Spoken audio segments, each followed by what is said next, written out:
محمدا عبده ورسوله صلى الله عليه وعلى آله وصحبه ومن تبعهم بإحسان إلى يوم الدين. Kita akan lanjutkan kajian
kuat, tetapi tidak mesti berhasil. Tidak mesti berhasil. Ada faktor-faktornya. Imma li dha'fin fi nafsihi. Bisa jadi sebab itu karena ada lemahnya pada doa itu sendiri.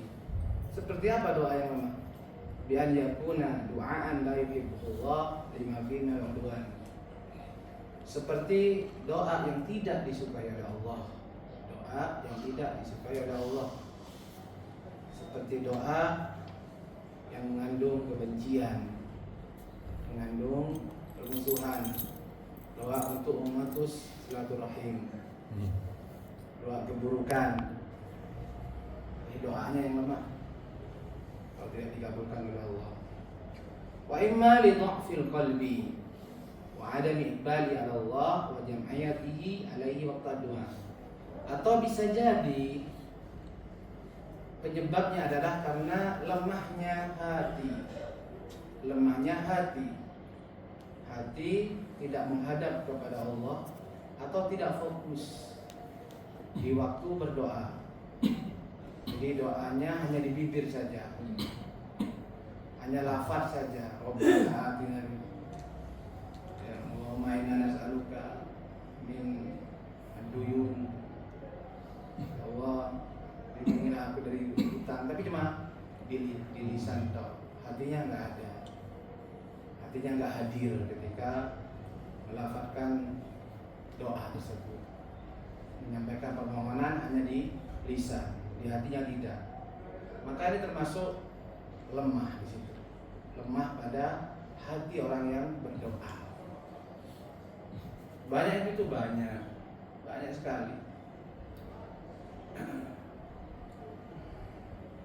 Di dalam sholat itu banyak doa yang kita ucapkan, banyak kalimat-kalimat doa yang kita ucapkan. Tapi nggak jarang kita itu, sering kita itu lalai. Ya, bagaimana waktu sholat kita lalai, tidak tahu apa yang kita baca. Ingatnya takbiratul ihram, ingat lagi salam. Sama. Apakah diucapkan lengkap? Semua diucapkan. Dari takbiratul ihram, iftitah sampai tasawuf akhir, sampai salam semua diucapkan. Tapi kita nggak sadar apa, nggak ingat apa. Tahu udah salam. Nah, ini diantara sebab terhalangnya doa. Sebab doa tersebut ghairu mustajab. Jadi salahnya pada kita sendiri. Pada kita sendiri. Bukan doa saya nggak pernah dikabulkan. Di antaranya ketika doa itu sudah menjadi rutinitas. Doa sudah menjadi rutinitas, ya sudah, gitu kan. Baca saja. Sebagaimana doa-doa yang mungkin kita baca di dalam sholat kita, karena sebagaimana sholat sudah rutinitas, doa-doa yang kita baca pun seperti rutinitas. Seperti rutinitas ya. Padahal kita selalu Rabbil firli warhamni wajibur warfa'ni. Ini kan doa-doa luar biasa sebenarnya. Cuman karena dianggap seperti bacaan biasa di dalam sholat, ya tidak membekas, ya tidak membekas dan pengaruhnya juga lemah. Ya, pengaruhnya juga lemah. Kita di introspeksi diri kita ya, doanya ini kan Rabbil firli, simple tapi besar maknanya, karena di situ kita melafalkan Rabbi, ya Rabbi, kita menyeru Rabbul alamin yang kita seru Rabbul alamin, bukan nyeru teman, ya, hey, ya bukan, tapi yang kita seru Rabbul alamin. Tapi karena hati kita lalai, jadi kayak mengucapkan biasa aja Rabbi. Kemudian ilfirli, ampuni dosaku, ya. Bukan hal yang sepele dosa ini. Dosa inilah yang menyebabkan banyak kerugian kita dunia akhirat. Dosa ini nanti insya Allah banyak di sini penjelasan tentang dampak buruk dosa. Ya, tidak jauh dari sini nanti disebut.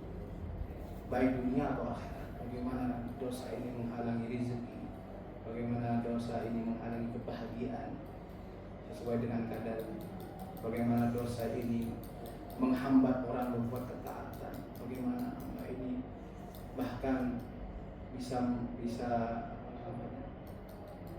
mendatangkan musibah bagi dia, bagi keluarganya, bagi orang dia cintai.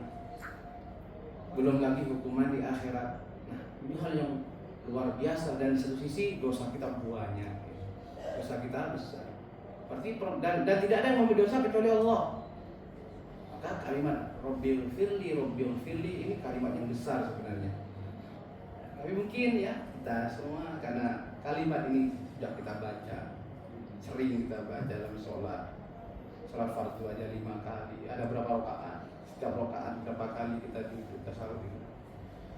Belum lagi sholat sunnah. Hingga ini di hati kita kurang hadir di situ.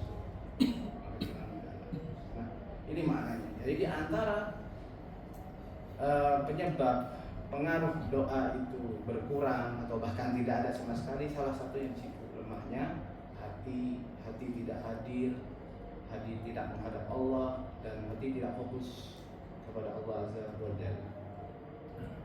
Fayakunu bimanzilatil qasir rahwi jiddan, sehingga doa yang seperti ini tak ubahnya seperti busur yang lembek. Busur yang lembek.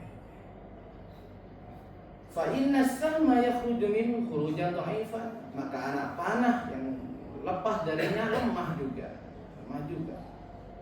Bagaimana bisa tepat sasaran? Nyampe aja enggak. Nyampe saja enggak. Sasarannya 1 kilo, dia cuma gerak setengah meter. Wa imma li husnil mani'in al-ijabah. Penyebab yang lain terhalangnya doa tersebut mungkin karena ada penghalang-penghalang yang menghalanginya. Doa diucapkan, ya sebab-sebab sudah diwujudkan, hati sudah hadir, tapi ada penghalang-penghalangnya yang menghalanginya. Ini busur sudah kuat, anak panah sudah tajam, ya kan, dan sudah ditarik dengan tangan yang kuat. Ya, seorang yang berdoa ini sudah lengannya sudah kuat, terlatih, gak kena karena ada penghalang, tergantung penghalang. Semakin kuat penghalang, semakin gagal, semakin sulit untuk kena, untuk tembus. Nah, min akil harami, seperti makanan haram, wadzulmi zalim, makan haram, makanan yang haram, termasuk makanan subhat, hati, ya, sabar, yang halal, thayyib, jelas, sedikit aman. aman, barokah insyaallah. Hindari yang syubhat, apalagi jelas haram. Wa zulmu, termasuk perbuatan zalim kepada orang lain. Zalim kepada orang lain. Az-zulmu dzulumatun yaumil qiyamah. Kezaliman pada orang lain itu ada kegelapan di kiamat. Dan termasuk penghalang doa. Warainil dzunubi 'alal qulub. Termasuk penghalang adalah noktah-noktah hitam yang melekat pada hati, yang menutupi hati. Berarti di antara penghalang itu dosa.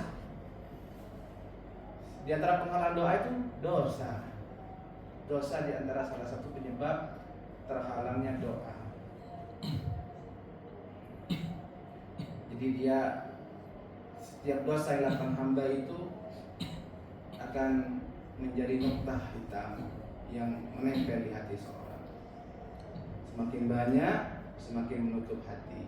Obatnya bertobat, berhenti menyesali dosa tersebut. Rasulullah SAW bersabda, Innal abda idza adnaba nukitat fi qalbihi nuqtatun sauda. Seorang hamba bila dia melakukan suatu dosa, dititikkan di hatinya satu nuktah hitam. Idza taba wa 'ada wastaghfara sukila qalbuhu. Bila dia bertobat, ya, beristighfar kembali dan meninggalkan dosa-dosanya, bersih lagi dosanya, bersih lagi hatinya. Jadi cara yang membersihkan adalah bertobat. Tapi kalau misalnya tetap zadat, kalau dia menambahkan dosanya, bertambah juga noktah hitam itu. Hatta alat alaihi. Bahkan hingga noktah itu akan menutupi hatinya. Nah, kalau sudah tertutup gimana? Tertutup. Kalau sudah tertutup jadi terbalik. Yang tadinya hati itu fungsinya mengajak kepada kebaikan, memudahkan kepada ketaatan, mencegah dari keburukan dan maksiat, jadi kebalik. Ketaatan jadi dibenci, terus keburukan, kemaksiatan jadi disukai. Jadi ringan melangkah kepada kejelekan, keburukan. Jadi kayaknya lebih lebar, lebih terbuka pintu-pintu rezekinya dari melalui pintu riba misalkan. Bisa jadi naudzubillah min dzalik. Kok kelihatan sempit sampai mengatakan yang halal saja susah apalagi yang haram. Nah, ini jadinya. Padahal yang benar dalam Islam semuanya halal kecuali yang diharamkan. Al-aslu fil asya al-ibah. Hukum asal segala sesuatu itu mubah. Dalam jual beli pun demikian, dalam usaha pun demikian. Al-aslu fil muamalah al-ibah. Hukum asal dalam muamalah, jual beli, sewa menyewa dan sebuah usaha itu mubah. Kecuali yang ada dalil yang mengharamkan. Berarti kan kecuali yang dikit.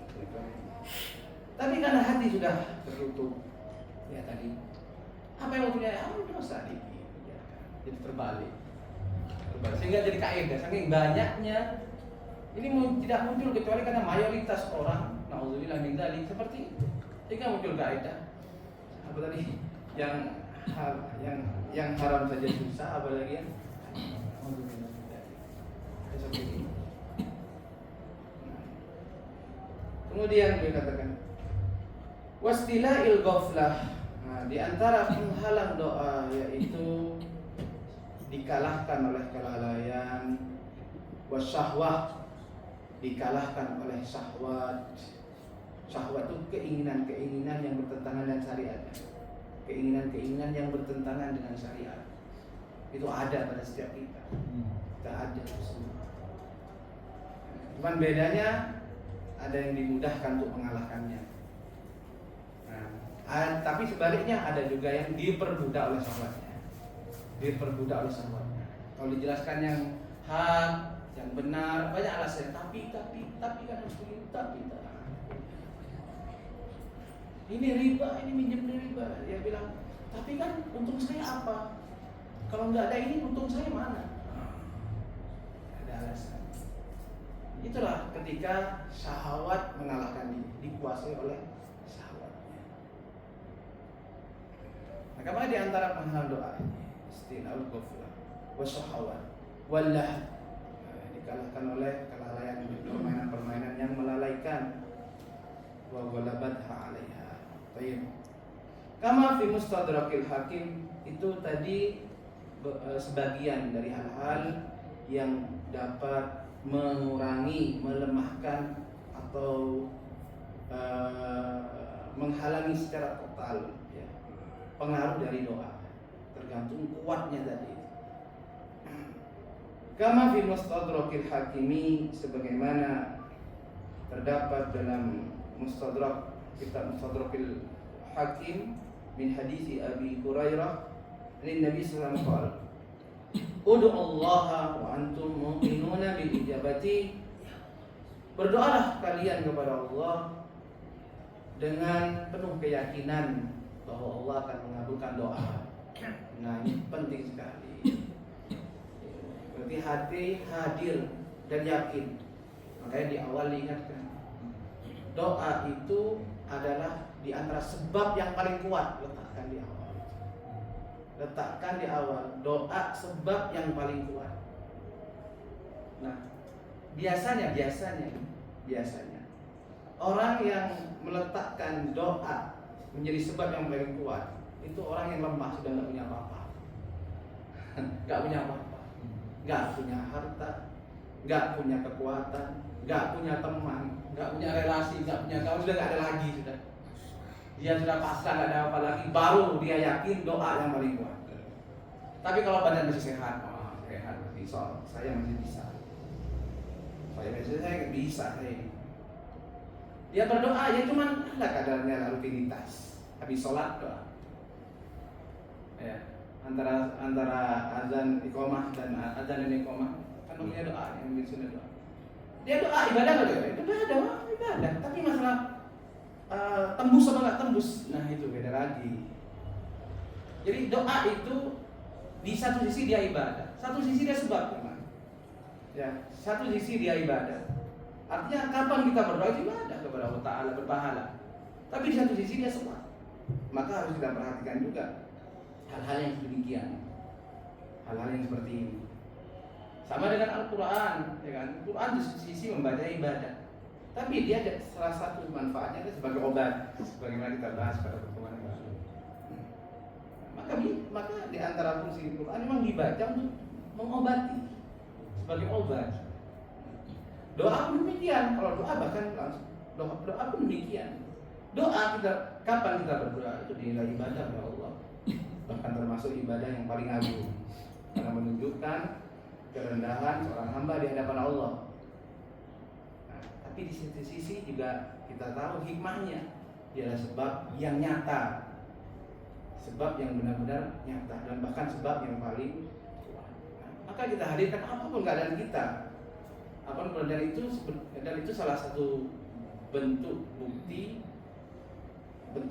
tawakal, ya, kuatnya iktimad, bersandarnya diri kita kepada Allah SWT, kuatnya tauhid kepada Allah Ta'ala, bukti kuatnya tauhid kita kepada Allah SWT.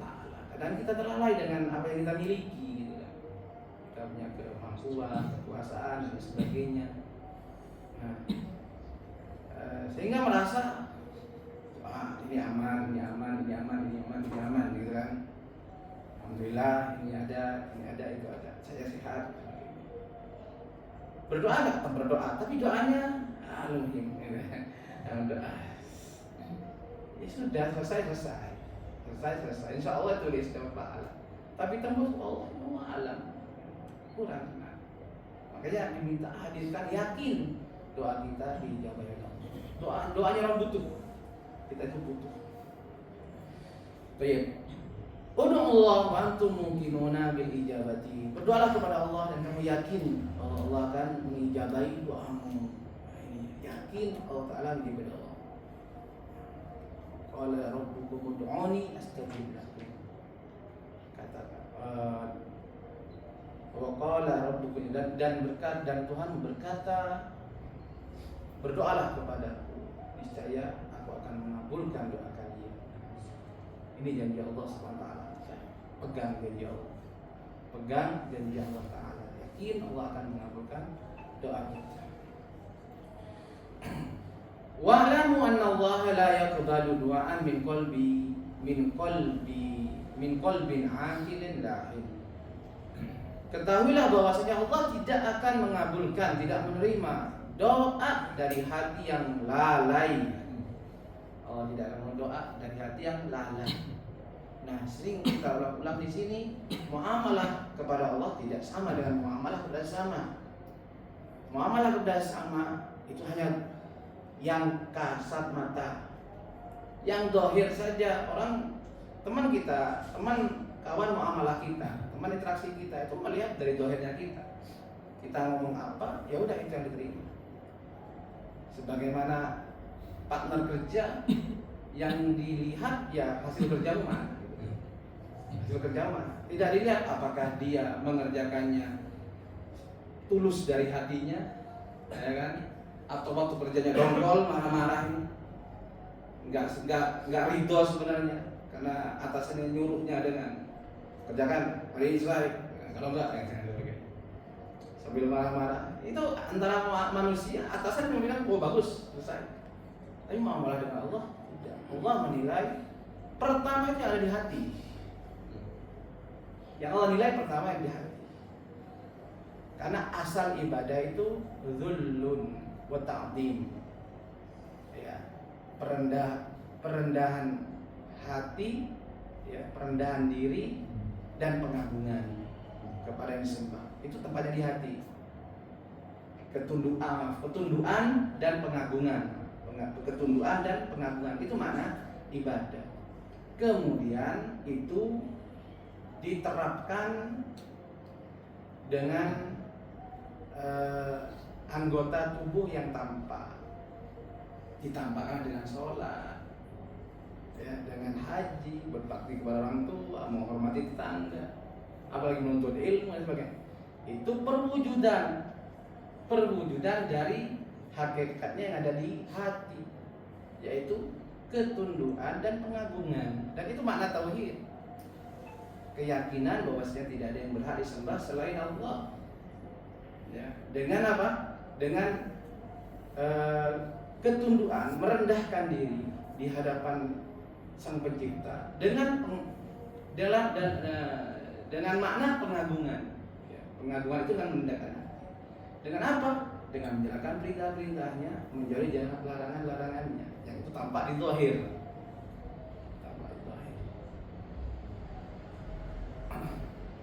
Makanya harus dengan hati. Maka doa kita pun demikian. Hanya ngomong, tidak terima doa, nggak ada manfaatnya, nggak ada manfaat. Dalam sholat, ya khairan. Dalam sholat diterima oleh Allah Taala. Kalau sholatnya tanpa baca doa Robbifil, harus baca Robbifil dia baca. Makbul lah, makbul diterima. Tapi nilainya bagaimana? Nah, hati yang berlaku hati. Nilai insya-Allah Ta'ala. Bahkan orang sholat bisa, orang sholat itu selesai sholatnya belum tentu dia bisa dapat 100% pahalanya. Bisa 50%, bisa 40%, bisa 10%, bisa 5%. Bahkan ada yang sholat selesai sah sholatnya, tidak usah ulang lagi, tapi tidak ada pahala. Bisa. Sebagaimana puasa, ya kan? Puasa jelas hadis ini, banyak hadis menyebutkan seperti itu. Berapa banyak orang yang berpuasa? Berapa banyak orang yang meninggalkan makan, minum, tapi Allah tidak butuh dengan puasanya. Allah tidak butuh dengan puasanya. Tapi apakah dia harus mengulang? Tidak, ya. Tidak. Itu berkaitan dengan orang yang puasa tapi maksiat. Orang puasa tapi maksiat. Dia berpuasa, tidak makan, tidak minum, semua tinggalkan. Yaitu pembatal-pembatal puasa. Tapi dia maksiat, dan tinggalkan maksiatnya. Maka Rasulullah menyebutkan bahwa Allah tidak butuh dengan puasanya. Apakah dia harus mengulang? Tidak harus mengulang. Cuman di sisi Allah tidak ada nilainya. Alhamdulillah min dzalik. Maka harus kita selalu perhatikan masalah hati, jangan cuma luar, masalah hati kita. Fahada dawa'un nafi'un muzilun lidda. Maka ini jelas doa adalah obat penawar yang bermanfaat, akan menghilangkan penyakit. Walakinna ghaflatul qalbi anillah tubtilu quwwatahu. Tetapi lalainya hati kepada Allah Subhanahu wa taala dapat membatalkan dan menghilangkan kekuatan dari doa tersebut. Jelas sekali ya. Jelas sekali. Doa ini kuat. Jelas sebabnya. Cuma karena lalai hatinya. Sementara doa itu hakikatnya kan dari hati. Dari hati. Ya sudah, lemah jadi. Wa kadzalika akul haram yubtilu quwwatahu wa yud'ifuha. Begitu juga makan makanan yang haram itu dapat menghilangkan kekuatannya atau dapat membuatnya lemah. Sebagaimana dalam Sahih Muslim dari hadis Abu Hurairah, qala Rasulullah sallallahu alaihi wasallam, ya ayuhan nas, wahai sekalian manusia, innallaha thayyibun la yaqbalu illa thayyiban. Sesungguhnya Allah itu maha baik dan dia tidak menerima kecuali yang baik saja. Wa inna Allah amara al-mu'minina bima amara bil mursalin. Dan sesungguhnya Allah memerintahkan kepada segenap kaum mukminin apa yang dia perintahkan kepada segenap rasul. Faqala, Allah berfirman, ya ayyuhar rusulu kulu minat thayyibati wa'malu shalihan inni bima ta'maluna alim. Wahai sekalian Rasul, makanlah dari yang baik-baik dan beramallah amal-amal yang soleh. Sesungguhnya aku maha mengetahui apa yang kalian kerjakan. Dan Allah juga berfirman, ini kepada para Rasul. Dan Allah berfirman untuk segenap kaum mukminin, ya ayyuhalladzina amanu kulu min thayyibati ma razaqnakum. Wahai sekalian orang-orang yang beriman, makanlah yang baik-baik dari yang kami rezekikan kepada kalian. Sama perintahnya untuk makan makanan yang baik, yaitu yang halal, thayyiban, tidak haram. Kemudian Nabi Shallallahu Alaihi Wasallam melanjutkan hadisnya, summa dzakara ar-rajula yutilu as-safara as'asa akbara. Kemudian beliau menceritakan seorang laki-laki, dia sedang melakukan perjalanan yang panjang, safar yang panjang. Zaman dulu safar itu sulit. Zaman itu sulit. Apalagi safar yang panjang, dia menjadi asing di negeri orang. Asing di negeri orang. Ash'atha akbar, rambutnya kusut, bajunya berdebu.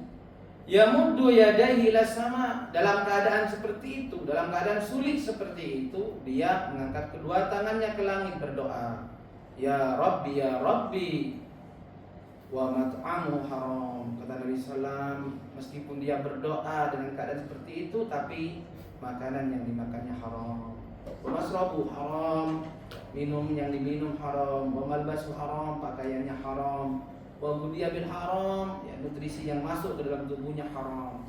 Fa anna yustajabu lidzalika, maka bagaimana mungkin doanya dikabulkan karena itu.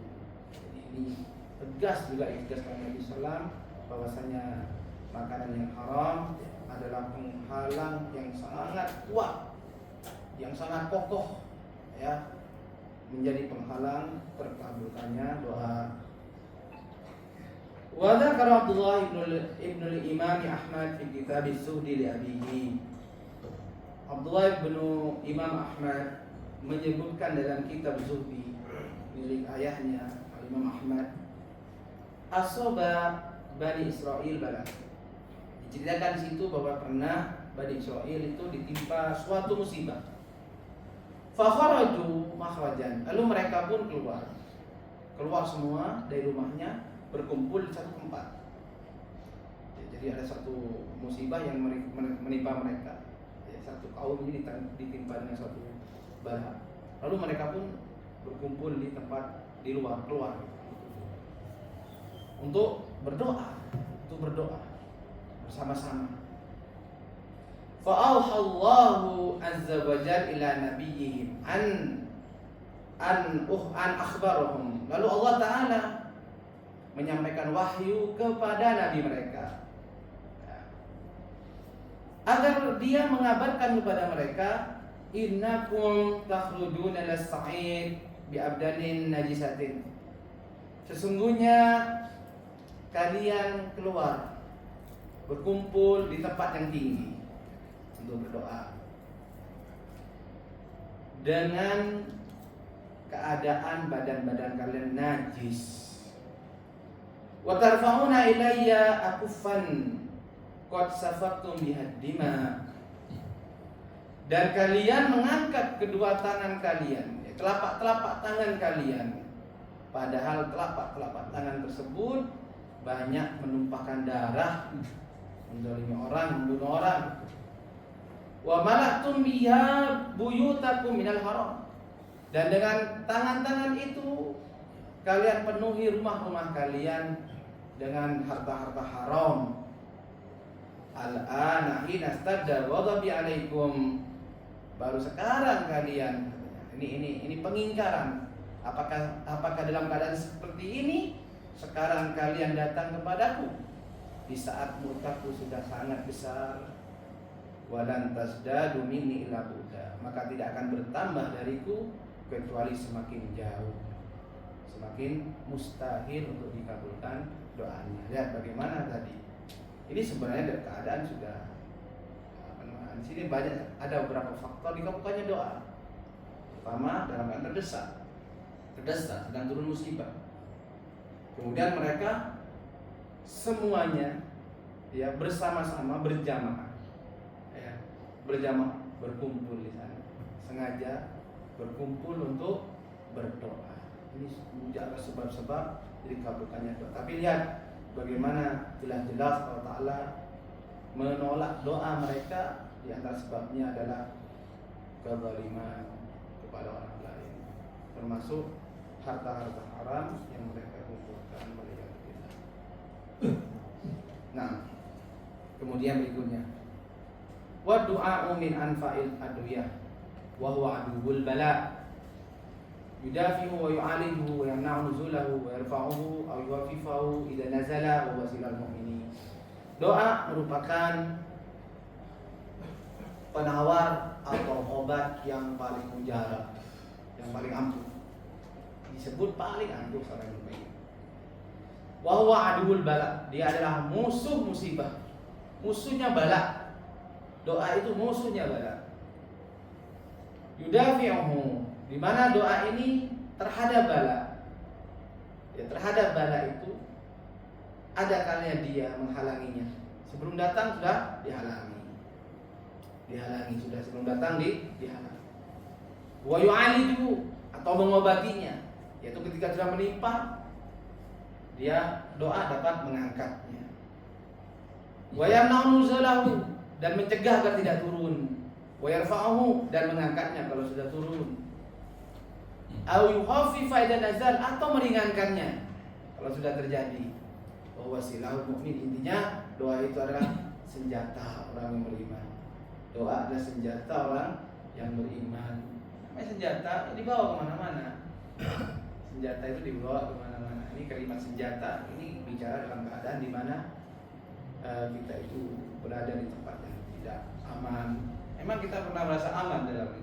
Oke, aman itu kan dari sisi dari sisi fisik kita aman, mungkin ya, sisi mungkin sosial alhamdulillah di Indonesia. Tapi dalam urusan din, musuh kita yang kasat mata, ya, musuh kita yang tidak tampak, ya, setan, belum lagi jiwa kita ada di sini, jiwa yang amaratu bisu, belum lagi korin yang ada di diri kita, itu kan. Dari mana terus kita merasa aman? Itu betul silah. Kita betul silah. Makanya Nabi kita SAW ya membekali kita dengan banyak zikir-zikir, ya. Dari kita bangun tidur sampai tidur lagi itu banyak zikir-zikir. Itu di antara silah yang atau senjata kita, untuk melindungi kita dan lain sebagainya. Maka jangan pernah lalai. Nabi kita telah mengajari kita banyak hal, di antaranya adalah agar kita tidak lalai kepada Allah SWT. Karena lalai itu di antara hilangnya penjagaan Allah kepada seorang hamba.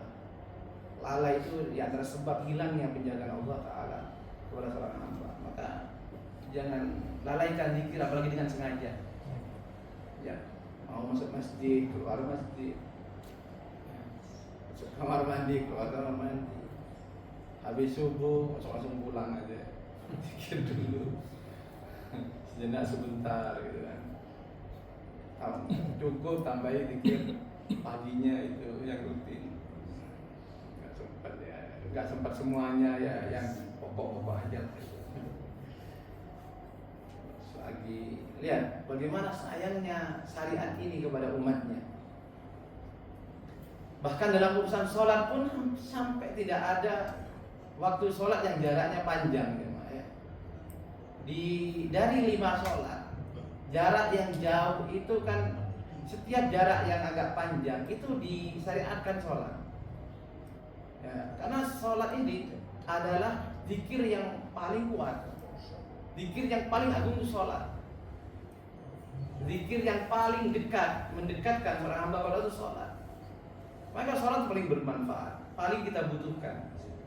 Makanya di antara bentuk kasih sayang Allah melalui syariat ini, pada jarak sholat yang jauh itu ada sholat duhur, antara subuh dengan duhur ada sholat duha, ada sholat duha yang waktunya panjang.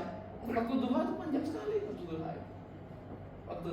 duha cuma mesti kita sekali sholat selesai, enggak juga ya, boleh 2 rakaat lagi. Sholat malam pun demikian, antara isya dan subuh panjang, antara subuh dan sepanjang. Maka di antara bentuk kasihan Allah itu disyariatkanlah sholat malam.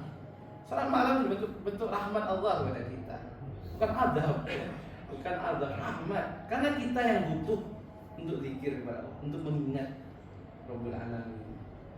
Dan sholat malam itu panjang, ya, panjang. Bisa dibuat nyantai 2 lagi, bangun tidur sekaligus sebagainya.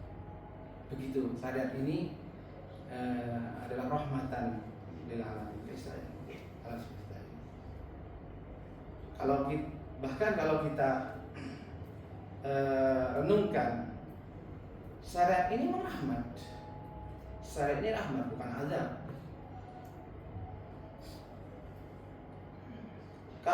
Di mana kalau kita perhatikan kewajiban-kewajiban yang diwajibkan itu tidak diwajibkan kecuali rahmat.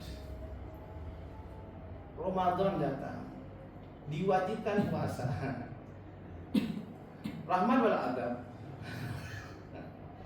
Puasa sebulan penuh rahmat atau adab? Rahmat. Ya, rahmat. Kenapa begitu kan? Wajib ya. Kenapa begitu? Puasa Ramadan itu pahalanya udah luar biasa ya. Diulang nanti, setelah lagi juga banyak, diulang-ulang lagi.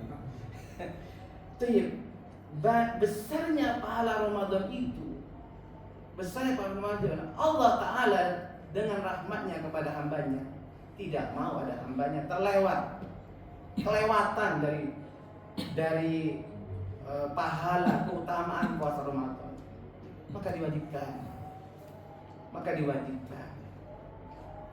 Karena Allah sayang sama hambanya, tidak mau ada hambanya yang terlewat dari besarnya pahala di bulan Ramadan. Maka kita bisa lihat bagaimana diri kita terhadap puasa di Ramadan sama di lain Ramadan. Beda jauh kan? Mampu kita di bulan Ramadan. Ada di antara kita yang mungkin selama Ramadan nggak puasa. Ketika puasa berat sekali. Tapi udah niat puasa lagi. Tapi di tengah hari, dan sebagainya kan. Tapi pas Ramadan, jadi kuat kita. Padahal puasa itu ya keutamaannya besar, baik di Ramadan dan juga di luar Ramadan. Tapi di Ramadan jauh lebih besar. Maka ini Allah tidak mau ada hambanya kelewatan, diwajibkan. Sama dengan sholat. ada sholat fardu, ada sholat sunnah. Ya sholat fardu ini keutamaan jauh lebih besar melebihi yang lain. Maka rahmat Allah tidak mau ada hamba yang kelewatan, maka diwajibkan. Nah begitu seterusnya.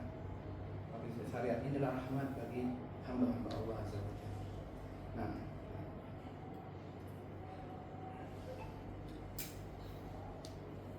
kama rawal hakimu fi sahihi min hadis Ali bin Abi Thalib radhiyallahu an, sebagaimana diriwayatkan oleh Imam Hakim dalam sahihnya dari hadis Ali bin Abi Thalib, Rasulullah SAW bersabda, "Ad-du'a'u silahul mu'mini wa imadud dini wa nurus samawati wal ardi."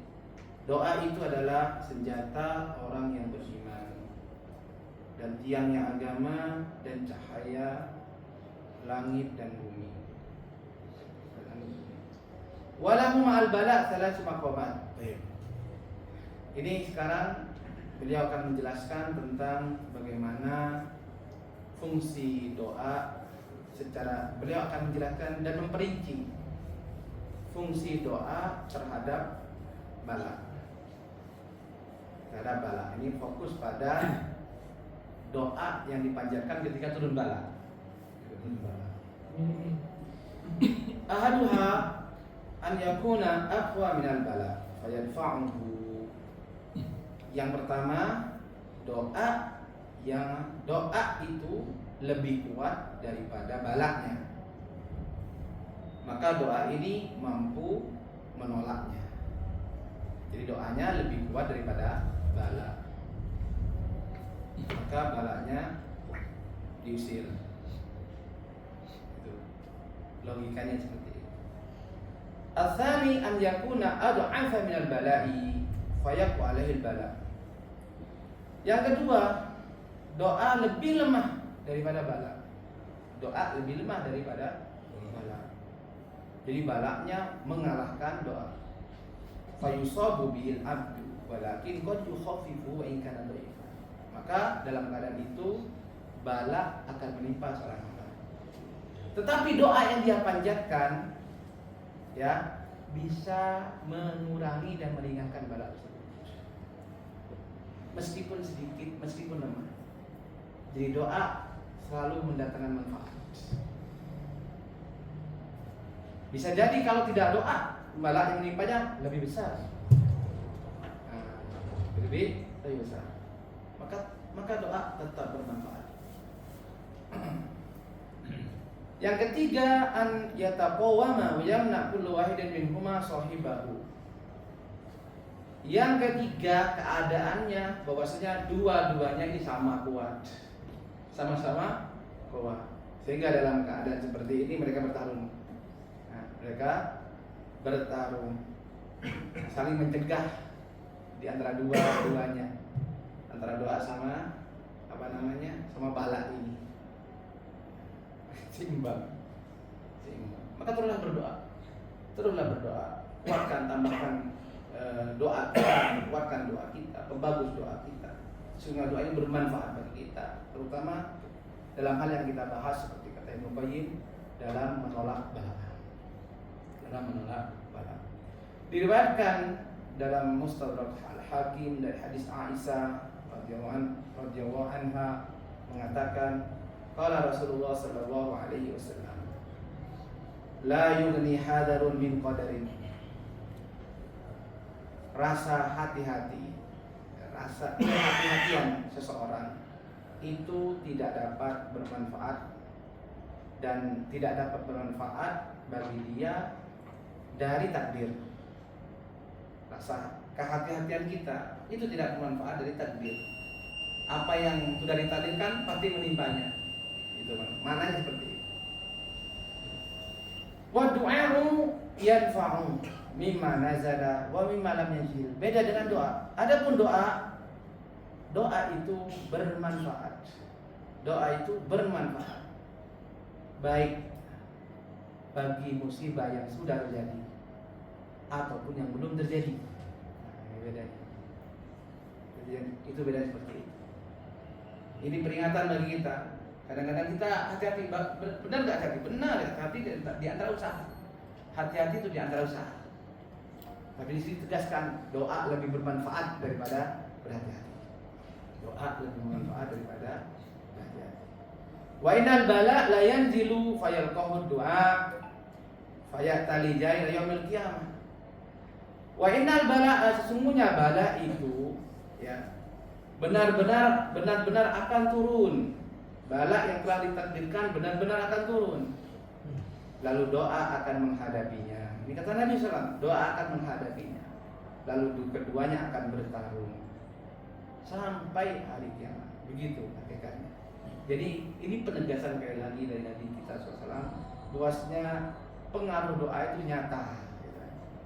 Pengaruh doa itu nyata. Ini penegasan dari kita tidak meremehkan doa. Tidak meremehkan doa. Tidak jarang kita itu kalau ada masalah, ada kebutuhan, keperluan, ya kan? Langsung yang kita ingat kawan, teman, orang tua, ya siapa yang paling kita sayang, siapa yang paling kita bantu. Lupa kita itu ada Rabbul Alamin, ya kan? Dan Rabbul Alamin telah memberikan wasilah kepada kita untuk sampai kepadanya dengan doa. Wasilahnya adalah doa. Ini penegasan, maksudnya ini jadikan jalan keluar pertama doa ini. Jalan pertama doa. Sebab pertama. Satu tujuan, satu target untuk sampai ke sana, ya kan? Itu membutuhkan banyak sebab. Kadang-kadang untuk mencapainya tidak dengan satu sebab, banyak sebab. Nah, doa ini sebab utama. Doa ini sebab utama. Ya makanya kalau kita sakit, ya berobat, ya minum jamu, ya pijet, ya ini, gitu kan. Itu semua sebab. Selama itu tidak bertentangan, tidak diharamkan, semua sebab. Dan salah satu sebab itu doa. Dan doa sebab yang paling kuat. Jadi jangan letakkan terakhir. Letakkan paling depan.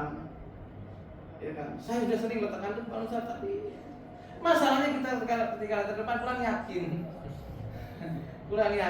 Oke, kita berdoa tapi hati kita itu ke dokter gitu kan. Dokternya ya hatinya mesti pikir obat. Iya, ini betul salah satu sebab. Tapi doa lebih kuat daripada ini. Ketika kita doa kok enggak ini, karena ini banyak faktor-faktor yang membuat doa itu kita lemah. Doanya kita itu lemah, enggak bisa tembus. Satu waktu saya pernah kali, tapi itu doa juga sekali. Quran juga pernah itu. Waktu itu anak saya nangis kan. Saya masih kecil kan. Anak pertama lagi itu kan bingung dan nggak paham. Kalau sekarang udah kurang lebih paham ya. Anak berapa ini kan? Anak itu kalau panas tengah malam, kalau nggak radang, batuk pilek gitu biasanya kan. Karena nggak paham, bingung gitu kan. Bingung. Rewel tengah malam itu. Saya baca Al-Fatihah saya ulang. Cuman betul-betul kan itu tengah malam itu rasa khauf, rasa harap besar sekali gitu kan, sampai menetes air mata. Betul, dingin langsung. Panas tuh dingin langsung gitu kan. Ya sering saya coba, tapi nggak selalu mampu sih. Emang saya yakin tuh karena hatinya kurang hadir gitu kan. Hatinya kurang hadir. 2 kali yang pernah saya rasakan langsung itu 2 kali, gitu kan, 2 kali. Yang langsung terasa perubahan hanya dengan doa itu. Selebihnya mungkin karena lalainya hati, kurang lebih, gitu kan. Tapi kalau hati kita kuat, pasti ya, pasti. Karena Allah Ta'ala telah menetapkannya sebagai Al-Quran sebagai obat, sebagai syifa, dan doa sebagai sebab yang paling ampuh. Jangan saya baca itu Quran saya. Nah, terus berapa kali Allah alam saya coba, tapi hati itu semakin kuat, semakin mantap, dengan makin meneteskan mata dengan doa berapa. Dingin ya itu kan, langsung dingin, apa lagi tidur. Alhamdulillah. Dari situ saya ambil kesimpulannya, kalau saya doakan ini berarti hati kita lalai, ya kurang ini harap, masih pikiran ini harus bawa besok, harus bawa kesini. Ya besok aja lah gitu seharusnya. Nah, Allah Ta'ala bisawab. Insyaallah pembahasan ini kita lanjutkan pada pertemuan berikutnya. Allah Ta'ala bisawab. Ada pertanyaan apa ya? Silakan Pak. Saya sering baca di WA saja. Orang berdoa, kemudian diakhiri dengan insya Allah. Itu kan menurut saya dia tuh kurang yakin. Cuma mengawalkan kita. Seperti apa doanya? Dia berdoa mudah-mudahan apa yang diinginkan insya Allah. Enggak, kadang-kadang maknanya itu langsung aja. Kadang kan ada dua modelnya. Kayak apa tuh? Betul, kalau doa yang biasa nggak pakai insya Allah. Ya, tapi kalau semacam kabar atau pemantapan gitu kan, apa namanya? Takkid, apa takkid? Penguatan dan sebagainya. Itu biasa pakai insya Allah. Contoh misalkan teman kita sakit ya, atau teman kita lagi ada musibah, nggak apa-apa itu, nggak apa-apa insya Allah. Baik, mahur insya Allah, itu nggak apa. Itu nggak apa-apa. Makanya saya bilang contoh kayak apa.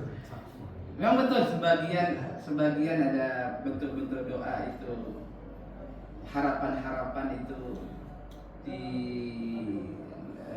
ditambahkan dengan insya Allah. Selama insya Allah itu ya bukan karena pertama begini, Allah alam, saya ulangi. Insya Allah itu ada dua versi Indonesia sama versi dalam Islam. Versi dalam Islam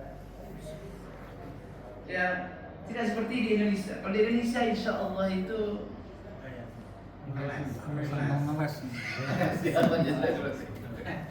saya bisa enggak ya, tapi kalau dalam Islam enggak, insya Allah itu bukan untuk ngeles, ya kan, bukan untuk ngeles, gitu kan.